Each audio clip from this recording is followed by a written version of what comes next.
বলছি ওটা হয়েছে কি বলতো, ও 2টো অব্দি পেশেন্ট দেখেছে, ঠিক আছে। মানে রাত্রে পেশেন্ট দুটো? রাত্রি 2টো, ঠিক আছে। আচ্ছা। 2টো অব্দি পেশেন্ট ডেকেছে, দেখে রুমে এসে অনলাইনে অর্ডার করে 4জন বন্ধু মিলে খেয়েছে, ডিনার হুম করেছে। হুম করে ও খুব টায়ার্ড ছিল, যেহেতু 36 ঘন্টা ডিউটি ছিল, হুম টায়ার্ড ছিল। ও কি করেছে, ওই সেমিনার রুমে গিয়ে হুম শুয়ে পড়েছে একটা রেড কালারের ব্ল্যাঙ্কেট ঢাকা দিয়ে। হুম। কিন্তু তারপরে মানে সেমিনার রুমে এমনি কি তোমাদের ওরকম সেমিনার রুমে টুমে ঘুমানো হয়? মানে আমি যদিও কোনো আইডিয়া নেই, ওই জন্য জিজ্ঞেস করছি। না, এবার একটা রেসিডেন্টের ডক্টর রুমস থাকেই, আচ্ছা। বুঝতে পেরেছিস, তারপরেও সেমিনার থাকে। এবার হুম। সেমিনারে একটা বেড থাকে, আর আচ্ছা ডক্টরস রুমে 2-3টে, যেরকম বড় ঘর হবে সেরকম বেড পাতা থাকে। আচ্ছা আচ্ছা। মেনলি ডক্টরস রুমে শোয়ার কথা, ঠিক আছে। হুম হয়েছিল কি, ওকে বডিটা পাওয়া গেছে সেমিনার রুমে, হুম কিন্তু ঘুমাচ্ছিল ডক্টরস রুমে। যে হুম রুমটা তোর এখন ভাঙা হয়েছে, দেখেছিস রুমটা ভেঙেছে, একটা ভিডিও ঠিক দেখছিলাম। বাথরুমের পাশেই, হুম ঠিক আছে, মানে বাথরুমটাকে অজুহাত দিয়ে হুম ওই রুমের দেয়ালটা ভেঙে দিয়েছে। অ্যাকচুয়াল কাণ্ডটা ঘটেছে তোর ইয়েতে, ওই রুমটার ভেতরে, ডক্টর রুমে? ডক্টরস রুমে। ডক্টরস রুমেটা ঘটনাটা ঘটেছে, ওই বডিটাকে তো ডক্টর ধস্তাধস্তি। রুমে ওই দিন আর কেউ ছিল না, খালি মানে অনলি ওই দিদিটাই ঘুমোচ্ছিল? হ্যাঁ, এবার তোকে আমি বলি, অন কলে নিশ্চয়ই একজন থাকবে না, হুম ওরা জুনিয়র সিনিয়র মিলে থাকে, এমনকি থার্ড ইয়ার একজন থাকবে, সেকেন্ড ইয়ার একজন থাকবে, হুম প্লাস ফার্স্ট ইয়ারের ইন্টার্নশিপরা যারা থাকে তারা ইন্টার্নরা থাকে। হুম আর চেস্ট এমন একটা ওয়ার্ড হচ্ছে, কোভিড এর পর থেকে প্রায় হামেশাই সবার শ্বাসকষ্ট হচ্ছে, মানে আসছে মানেই শ্বাসকষ্ট হচ্ছে। হুম আর চেস্ট ওয়ার্ড আর চেস্ট মেডিসিন দুটোই হুম পাশাপাশি ওয়ার্ড, হুম ঠিক আছে। হুম। তো কেউ কি শুনতে পায়নি? কেউ শুনতে পায়নি। হ্যাঁ, ওটাই তো আমি ওই দিনকে ওটাই ভাবছিলাম এবার যে। দেখ, ধস্তাধস্তি করাতে একটা নিশ্চয়ই চিৎকার হয়, একটা ভাইলেন্ট হয়, হুম হুম বুঝতে পেরেছিস। হুম তারপরে আবার কি, যে 4জন ওর সাথে খেয়েছে তারা কোথায়, তারা কেন মিডিয়ার সামনে আসছে না? হুম। তাই ঠিকই তো, তো। তারা কেন আসছে না? তোমার ওই দিন ডিউটি ছিল না রাতে? ওই দিনকে আমি নাইটে ডিউটি করছিলাম, আচ্ছা। আমি নাইটে ডিউটি করে এসেছি, আমার লাস্ট নাইট ছিল। তো হুম আমার তো 3 দিন নাইট থাকে, তিন হুম দিন নাইট থাকার পর লাস্ট নাইট ছিল, লাস্ট নাইটের পর বুধবার আমার লাস্ট নাইট, বুধবার রাতে ঘটনাটা ঘটেছে। হুম আমি বাড়িতে এসেছি, রীতিমতো বাড়িতে এসে শুয়ে পড়েছি। 3টের সময় আমার কাছে ফোন এসছে যে সবাইকে ডেকে পাঠিয়েছে, ইমিডিয়েট আয়। হুম। তখন গিয়ে দেখি আরজি করে এই অবস্থা, পুরো গোটা হাসপাতালকে ডেকে পাঠিয়েছিল। গিয়ে দেখি পুলিশ ছয়লা, মানে, আর ওকে যেভাবে, আমি তো বডিটা দেখেছি রে, মানে আমাদের এখনো পর্যন্ত চোখ থেকে নামছে না। রীতিমতো মনে হচ্ছে মেয়েটা যেন আমাদের পাশে পাশে ঘুরছে, হুম একদম হুম হুম এরকম, মানে মানে অদৃশ্যমান, মানে আমরা এরকম ভাবতে পারছি না যে এরকম ভূত হুম থাকে বা একটা স্পিরিট থাকে বা কিছু। এখন আমরা বুঝতে পারছি না ওর আত্মাটা এখনো ঘুরছে আমাদের আশেপাশে। দেখ, ওর আমার তলাটায় নাকি, তো ওর থেকে ও থাকে 4তলায়, 4তলায় ঘটনাটা ঘটেছে, ঠিক 2টো ফ্লোর নিচেই আমি থাকি, আমার আচ্ছা। রুমটা, ঠিক আছে। কিন্তু তাও আতঙ্কে আমরা মানে একদম স্তব্ধ হয়ে গেছে আরজিকরটা। কিন্তু ব্যাপারটা হচ্ছে, তাহলে ডক্টর রুম থেকে ওকে সেমিনার রুমে নিয়ে যাওয়া হয়েছে? হ্যাঁ, অবশ্যই নিয়ে যাওয়া হয়েছে। এবার দেখ, নিয়ে যাওয়া হয়েছে, ওকে যেভাবে মারা হয়েছে, এটা একার পক্ষে সম্ভব অসম্ভব, না দিস একদম। Is a impossible. পুরোপুরি গ্যাং রেপ, গ্যাং রেপ ছাড়া কোনো কিছু নয়। আর শুধুমাত্র রেপ নয়, রেপ হলো, করলো, ছেড়ে দিল, ঠিক আছে, ওকে রীতিমতো মার্ডার করেছে। মানে মানে হিসেব মতো যা বুঝছি মানে তোমার কথাতে, হ্যাঁ, ওটা হচ্ছে ওর ওই বন্ধু বান্ধব মেবি ইয়েস, জড়িত। এক্স্যাক্টলি। হয় ওর বন্ধু বান্ধব কেউ, ঠিক আছে, মানে 4জনের মধ্যে কেউ, আইদার ওকে এমন কিছু করতে বলে। দেখ, বড় বড় কোম্পানিতেও তো এরকম হয়, মানে হুম হয় তুমি আমার সাথে কম্প্রোমাইজ হুম করো, নয় হুম তুমি হুম চাকরি হুম ছেড়ে চলে হুম যাও, হুম হুম হয় তো। হুম হুম এ- এখানেও সেরকম কিছু একটা হয়েছে। যাকে যে ক্রাইম করেছে, সেও কিন্তু নর্মাল ডক্টর নয়, কিন্তু সেও একটা ভালো পোস্টে র্যাঙ্ক করছে, বুঝতে পেরেছিস। তবেই কিন্তু পুরো ব্যাপারটাকে হসপিটাল চেপে যেতে চাইছে, পুরো ব্যাপারটাকে। তাহলে এই সিভিক যে, ও কোথা থেকে আসছে? এবার তোকে আমি বলি ওটা কোথা থেকে আসছে। আমাদের প্রিন্সিপাল চেঞ্জ হয়ে গেছে, ডেপুটি সুপার চেঞ্জ হুম হয়ে গেছে, তারপরে আমাদের ওই অ্যাসিস্ট্যান্ট সুপার চেঞ্জ, সব চেঞ্জ হয়ে গেছে। হুম তারপরে যে ওয়ার্ডের ডাক্তাররা ছিল, সিস্টাররা ছিল, ওয়ার্ড বয়রা ছিল, মাসিরা ছিল, সবাইকে ডেকে এখন হুম সাসপেন্ড করা হয়েছে। হুম তারা কোথাও যেতে পারবে না, রোজ গিয়ে কোর্টে গিয়ে দেখা করছে। আজকেও কোর্টে গেছিল সবাই। হুম তারপরে উম, তারপরে তোমার তোর এগুলো হলো, তারপরে তোর কি বলে, আরে বল না, ওই সিবিআই এটা হয়েছে কি, মানে ও সেই সঞ্জয় রায় যে ধরা পড়েছে, হুম অ্যাকচুয়াল কিন্তু ও নেই, হুম ঠিক আছে? ওর এতটা ক্ষমতাই হয় না। ও অত রাত্রে কি করতে যাবে? হুম ও অত রাত্রে ওখানে কি করতে যাবে? ও না পেশেন্ট, ও নাকি বলছে দালাল পেশেন্ট নিয়ে গেছে। তো পেশেন্ট নিয়ে যখন গেছে, দিদিটার রুমে যখন যাবে, নিশ্চয়ই দিদিটার রুমে কোনো কাগজপত্র দেখাতে যাবে, সেই অবস্থায় গিয়ে দেখে যে এরকম এরকম ঘটনা, তা ঝাঁপিয়ে পড়েছে ওর উপরে। হুম এরকম কিছু কি, তাও কিছু নয়, শুধু গেছে দেখছে ড্রিঙ্ক অবস্থায়, ওকে ক্যামেরায় দেখা গেছে ড্রিঙ্ক অবস্থায় গেছে আর এসছে, এইটুকুই দেখা গেছে। তারপরে হচ্ছে কি, তোর অনেক রকম, এখানে অনেক রকম ব্যাপার আছে। যে দিনকে ঘটনাটা ঘটে তার ঠিক দুদিন পরে ওই সেমিনার বাথরুমের অজুহাত দিয়ে ডক্টর যে রুমের হুম দেওয়ালটা আছে, ওই হুম দেওয়ালটা ভেঙে দিয়েছে। কেন? প্রথমে ওকে বললো সুসাইড করেছে, আমাদের যখন ফার্স্ট খবর আসে তখন সুসাইড করেছে। হুম তারপরে যখন হসপিটালে যাই তখন গিয়ে শুনছি নাকি না, সুসাইড করেনি, এটা রেপ করেছে, রেপ করে মার্ডার করা হয়েছে। হুম বুঝতে পারলি, এখানে বিশাল বড় একটা গেম চলছে। এবার আর যে ওর উপর কি রাগ ছিল মানে? হ্যাঁ হ্যাঁ হ্যাঁ হ্যাঁ হ্যাঁ হ্যাঁ, একদম আমি তো কি বললাম, শোন, তুই যদি কারোর সাথে কম্প্রোমাইজ করি তাহলে তোর পোস্ট হুম বাড়বে, হুম হুম তুই হুম কারোর সাথে কম্প্রোমাইজ করবি না, তোকে মার্ডার করে দেবে। মানে মানে ওরকম টাইপই কিছু বলছো তো? এরকমই টাইপের কিছু একটা ছিল। আয়দার খুব রাফ, মানে খুব রাগ, খুব মানে খুব ওর উপরে খুব ফ্রাস্ট্রেশন ছিল, যারই ছিল খুব ফ্রাস্ট্রেশন ছিল।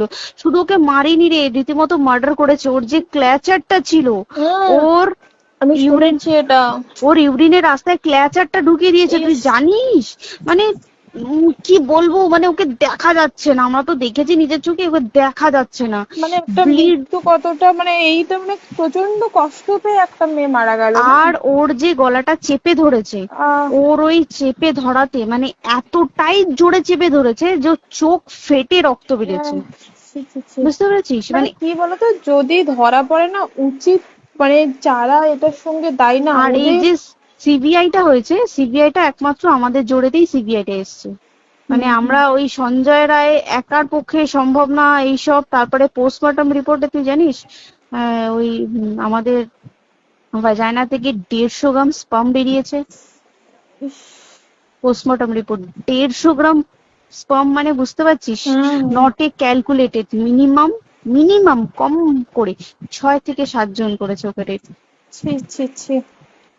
ওই জন্যই তো আমরা এতটা বেশি ভাইলেন্ট হয়ে গেছি, বুঝতে পেরেছিস? আর তারপরে আমাদের দেখো, একটা মেয়ে তার কাজের জায়গাতেই ছিল, এমনটা নয় যে রাস্তাঘাটে কোনো বিপদ, ও তার কাজের জায়গাতেই আরে সেফ নয়। শোন, দেখ বড় বড় কোম্পানিতে কি হয়, রুমের ভেতরে এগুলো হয়, মানে ধর রুমের ভেতরে হলো, যেমন কল সেন্টারে হয়, নাইট হুম শিফটে হুম হয়, হুম হুম এইগুলো একসেপ্টেবল। বাট হসপিটাল হচ্ছে কিন্তু এমন একটা আরজি এরিয়া, করের মতো একটা, হ্যাঁ। আরজি কর বলে না, যে কোনো হাসপাতালে কেউ যদি স্ব ইচ্ছায় কারোর সাথে রিলেশনশিপে গিয়ে করতে চায় সেটা আলাদা জিনিস কিন্তু, হুম ঠিক আছে? হুম কিন্তু কেউ কারো বিরুদ্ধে এইভাবে করতে পারে না রে, তুই জানিস না? মানে ওয়ার্ডে দেখ, কম বেশি আমরা সবাই ঘুমাই, কম বেশি আমরা হুম সবাই জেগে হুম থাকি, জেগে তো থাকি। তাতে কি কেউ শুনতে পায়নি? তার কি একদম সেটাই। ভাইলেন্স ছিল না? যদি কেউ না শুনতে পারে তাহলে ওর খাবারে কেউ কিছু মিশিয়েছিল, হুম তাই কি না? হুম হুম সেটাও পোস্টমর্টম রিপোর্টে মানে লিক করছে না যে কেন খাবার ও তো খাবারটা খেয়েছিল, সেটা তো নিশ্চয়ই পেটেই ছিল, পেট থেকে তো বমি করে বের করে দেন, সেটা তো ফরেনসিক রিপোর্টে কিছু বলবে। আর তুই জানিস না, দেনার দেন মানে ধর পোস্টমর্টম রিপোর্ট আসতে 3 দিন সময় লাগে। ও যেদিনকে মরেছে ঠিক তার পরের দিনকে বিকালবেলা পোস্টমর্টম রিপোর্ট বার করে দিয়েছে, মানে বডি বার করো আর পোড়াও, হুম 10 সেকেন্ডের মধ্যে বাড়িতে নিয়ে গেছে, তারপরে বডি পুড়িয়ে দিয়েছে। মানে কি বলবো, হসপিটাল, মমতা ব্যানার্জি, সবাই মানে তৃণমূল প্রত্যেক সবাই এটাকে পুরোটাই কেসটাকে চাপা দিতে চাইছে, পুরোটা পুরোটা। তবে তুই ভাব, যে মানুষটাকে এত ক্ষতবিক্ষত ভাবে মেরেছে, তাকে অভিষেক ব্যানার রেপ কি কলকাতায় প্রথম হলো? নয়, হুম বিভিন্ন জায়গায় বিভিন্ন ভাবে রেপ হয়েছে, হুম ধরা পড়েছে। ফাঁসি হ্যাঁ। হয়েছে কি জেল হয়েছে। হুম। অভিষেক বন্দ্যোপাধ্যায় কেন বললো জাস্ট এইট তোর কি বলে এনকাউন্টার করতে? মানে কি সঞ্জয়কে যদি এনকাউন্টার করে পুরো কেসটা চাপা পড়ে পুরো যাবে, কেসটা চাপা পড়ে যাবে একদম। স্টুডেন্টরা ঠান্ডা হয়ে যাবে, হুম হুম। আর আমরা সেটা মানবো না, আমরা সেটা হতেই দেব না। তাতে যদি চাকরি মানে আরজিকরটাকে সিল করতে হয় তাতেও আমরা রাজি আছি, সিল করে দেওয়া হোক আরজিকর, সিল করে দেবে মনে হচ্ছে যদি ঠিকঠাক ভাবে। এবার ওই জন্য আমাদের দাবিতে সিবিআই এসছে। এবার তুই একটা কথা বল, যখন দেখতে পাচ্ছে মমতা ব্যানার্জি যে কলকাতা পুলিশ আমাদের জন্য কিছু করতে পারছে না, আমরা কিছু মানতে পারছি না, 7 দিন ধরে বার করতে পারছে না, তাহলে সেটা 2-3 দিনের মধ্যে কেন হ্যান্ড ওভার করে দিল না? হুম, তাই তো। তাই কি না? তারপরে দেখ পিডব্লিউডি ওটা লো পোস্টের মানুষ, মানে যারা ভাঙচুর করে, মানে সিমেন্টের যারা কাজ করে তাদেরকে পিডব্লিউডি বলে। হুম। এবার পিডব্লিউডির নিশ্চয়ই হায়ার অথরিটি থেকে অর্ডার এসছে তবেই ওরা গিয়ে ভেঙেছে। ওরা নিশ্চয়ই পাগল নয় দুম করে গিয়ে কোনো গভর্নমেন্ট প্রপার্টি ভেঙে দেবে। হুম। অর্ডারটা কে পাস করলো যে এখনই চেস্ট ওয়ার্ডটাকে ভাঙতে হলো? সিবিআই আসা পর্যন্ত অপেক্ষা করতে পারতো। কারণ আজকে অত বড় বিক্ষোভ হবার কারণ কি হচ্ছে? একটাই কারণ, যে মেয়েটি মারা গেছে ঠিক আছে, কিন্তু তাকে এত বেশি মলেস্ট করে, এত বেশি রেপ করে বা বেশি ওকে মেরেছে, তার কি কোনো প্রতিবাদ নেই? তুই কোথায় সেভ পাবি তুই আমাকে বল? তুই ধর চাকরি ছেড়ে আজকাল সরকারি চাকরি ছেড়ে তুই প্রাইভেটে যাই, প্রাইভেটও তো তাই একই অবস্থা, একদম একদম। প্রাইভেটেও একই অবস্থা। তুই কোনো চায়ের দোকান খুলে বসবি, অনারশিপে তুই বসলেও তাও এসে তো হাজার ছেলেরা থাকে, হাজার ছেলেরা টিস করে, তুই কোথায় কি করবি? তাহলে আমাদের সেফটি কোথায়? আমাদের মুখ্যমন্ত্রী মমতা ব্যানার্জি সে একটা লেডি হয়ে তাহলে আমাদের কি সেফটি দিয়েছে? আমাদের কি লক্ষ্মী ভান্ডার দিলে this is a problem solve? পুরো মাসের আমাদের কি সব খরচা চলে যায় লক্ষ্মী ভান্ডারে? জানি না, আই ডোন্ট নো। মানে আমরা প্রচুর ক্ষেপে আছি, প্রচুর। মানে এর বিচার না চাওয়া পর্যন্ত তুই ভেবে চল কি এটা সলভ হবে না। আমরা মানে বিচার আমি নিয়ে আমি কথা বলবো। 2 দিন ধরেই ভাবছিলাম তোমাকে ফোন করবো, কিন্তু মানে এটা ওটাতে হয়ে উঠছে না। আর তোমাকে তো আমি ওই দিন রাতেই হোয়াটসঅ্যাপ করলাম না, হ্যাঁ হ্যাঁ এবার হ্যাঁ তখনই না আমি ব্যাপারটা অতটা বুঝতে পারিনি। আর আমার তার পরের দিনই ভোরবেলা ডিউটি, তো হ্যাঁ, আমি খুব তারপর সাবধানে থাকিস তুই, আর খুব বলো না, সাবধানে না না। থাকিস। হ্যাঁ তাই তো, এখন মানে আর তোমরাও সাবধানে থাকো সবাই। কি বলবো বল, কিছু বলার নেই। দেখ আমাদের মধ্যবিত্ত মানুষরা, আমাদের চাকরি করে খেতেই হবে, সোজা কথা। একদম একদম। তাই কিনা বল? বাবা এত পুঁজি নেই যে বসে বসে অত খাবো, ঠিক আর আছে? সেই মেন্টালিটিও নেই, পুঁজি হ্যাঁ যদিও থাকে মেন্টালিটিও নেই হ্যাঁ যে এবার বাবার তুই, পুঁজিতে খাবে।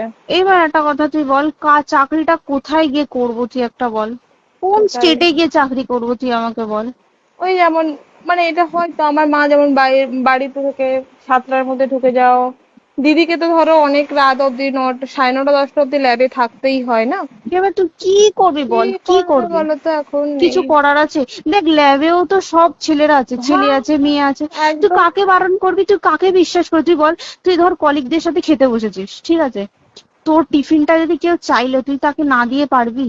না একদমই। আর কার মনে যে কি আছে সেটাই তো খুব কি বলবি সমস্যা। বল? এবার তুই বল, খাবারটা যে খাবি, তোর টিফিন কেউ চাইলো বা তোকে যদি কেউ বললো কে একটু একটু খা, যেমন আমরা শেয়ারে হয় স্কুলে যেটা আমাদের শিখে আমাদেরও হয়, এসেছি, যেটা হ্যাঁ স্বাভাবিক, এটা সবারই এটা তো হয়। স্বাভাবিক। তুই বল তাতে যদি এরকম অবস্থা হয় তাহলে কি করবে মানুষ, তুই আমাকে বল?